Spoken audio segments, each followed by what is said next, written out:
Nos acompaña el consejero presidente del Instituto Estatal Electoral y de Participación Ciudadana, el maestro Nery Ruiz Arbizu, esta mañana. Nery, ¿cómo estás? Buenos días. Muy buenos días, Juan Carlos. Un saludo al auditorio. Gracias, Nery. Ya hay una propuesta del Ejecutivo en materia presupuestal al Congreso. Previamente, los consejeros del Instituto Estatal Electoral enviaron a la Secretaría de Hacienda su anteproyecto de presupuesto 2023. Y a diferencia de lo federal, en el caso de Sonora, por el contrario, no se les recorta recursos, por lo menos en la propuesta, sino que se les aumenta recursos en la propuesta. ¿Cómo viene la propuesta del gobernador o del Ejecutivo Estatal para el Instituto Estatal Electoral, Nery? Sí, mire, Juan Carlos, nosotros desde el 30 de septiembre se aprobó aquí en el Consejo General un anteproyecto de presupuesto que se remite al Ejecutivo para que éste siga los trámites y vaya al Congreso del Estado, donde está siendo discutido actualmente, hasta donde tengo conocimiento.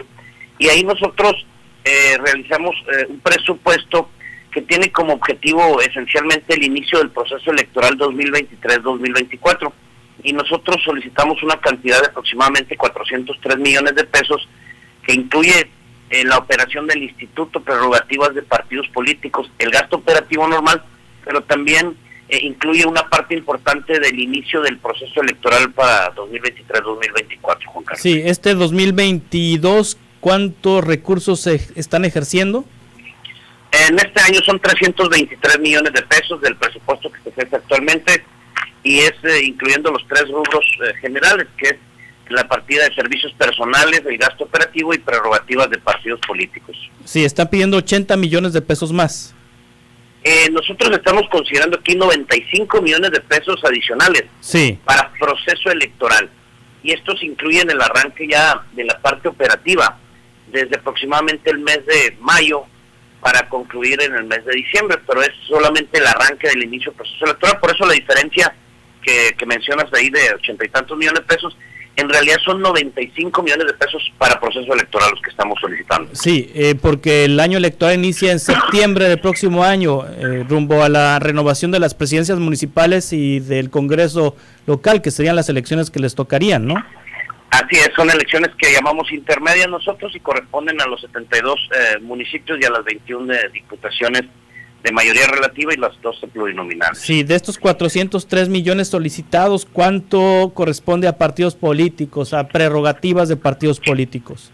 Para prerrogativas de partidos políticos son aproximadamente 140 millones de pesos, entre lo que tiene que ver con gasto ordinario, que se le llama, y con lo que tiene que ver con unas actividades específicas para el rubro de difusión, actividades para capacitación de mujeres y otros conceptos. Ese es el monto estimado, 140 millones de pesos para las prerrogativas de ellos. Es decir, quitándole los partidos políticos, el instituto requiere 260 millones de pesos para operar al año.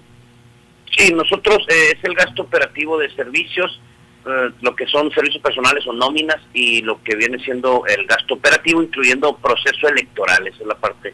Siempre hemos considerado el presupuesto de los partidos políticos como parte integral del presupuesto del instituto, porque es una obligación que tenemos nosotros de proveerle de los recursos, según lo señala la propia Constitución. Sí. Es decir, estamos hablando de 21 millones de pesos mensuales para la operación del instituto.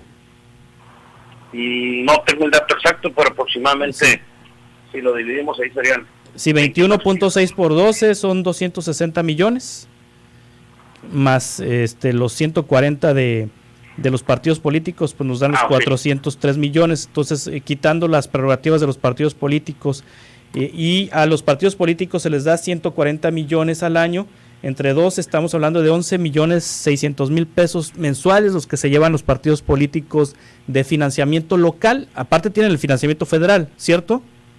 A nivel nacional tienen un financiamiento federal con el INE, y a nivel local se tiene un financiamiento local. Aquí nada más aclarar, por ejemplo, Juan Carlos, de los 260 más o menos que maneja usted ahí del gasto operativo del instituto, nosotros son 96 millones aproximadamente de proceso electoral, y eso los ejercemos nomás en septiembre, octubre, noviembre y diciembre, porque implica la adquisición de servicios propios ya del inicio del proceso electoral que tenemos contemplados ahí. ¿Qué servicios? ¿Perdón? ¿Qué servicios, Nery? Nosotros estamos adelantando aquí, por ejemplo, la renta de los consejos distritales y municipales que tenemos que ubicar desde principios de este año, del año que entra, para empezarlos a operar en noviembre, diciembre del 2023. Sí. Pero también tenemos considerado ahí los servicios de los PREP, por ejemplo, adquisición de material electoral y todo lo que tenga que ver con la preparación del proceso electoral. Es decir, todo el equipamiento necesario para contar con las oficinas, más lo que tiene que ver con la integración de los consejos distritales y municipales que empezamos desde el mes de mayo. Sí.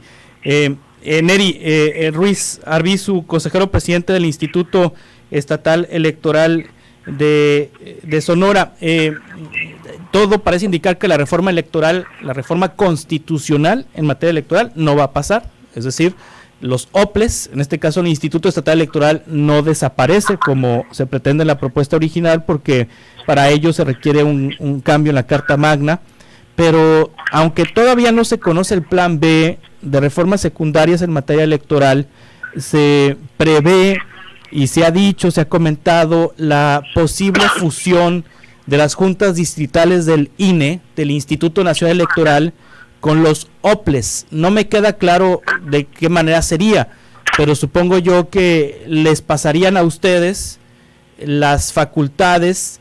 Estamos especulando porque no hay una propuesta, insisto, estamos especulando, es lo que se ha comentado, que las juntas distritales del INE pasarían a los OPLES. ¿Esto qué significa en términos operativos para el Instituto Estatal Electoral y qué significaría en términos presupuestales?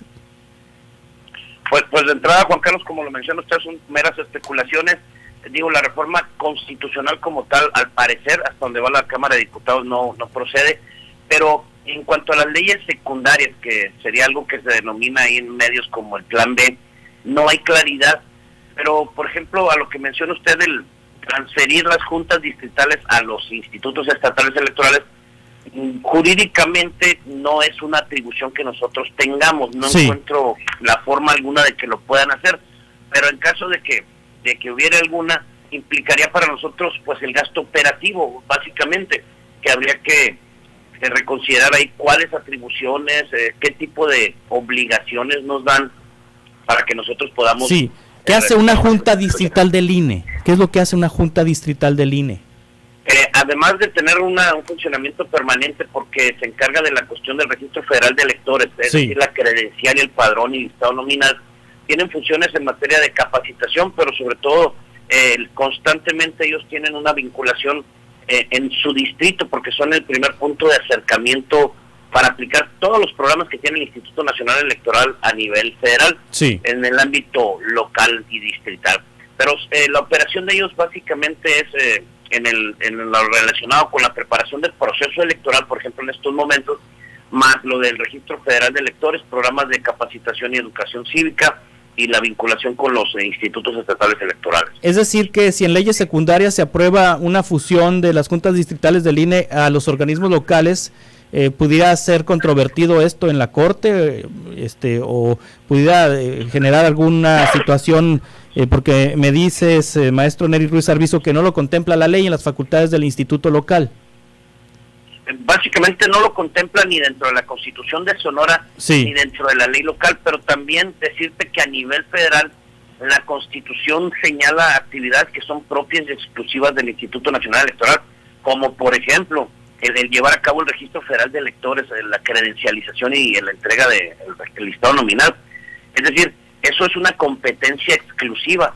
Habría que ver la forma jurídica que los legisladores podrían encontrar para, te puedo decir, casi cedernos esa atribución, hacer una sesión de esa atribución, y habría que hacer ese análisis. Pero que es controvertible, pues yo creo que habría que esperar a ver la figura del cómo es que lo pueden hacer. Ahora, hay renovación de consejeros electorales nacionales, se van 4, entran 4 nuevos en abril.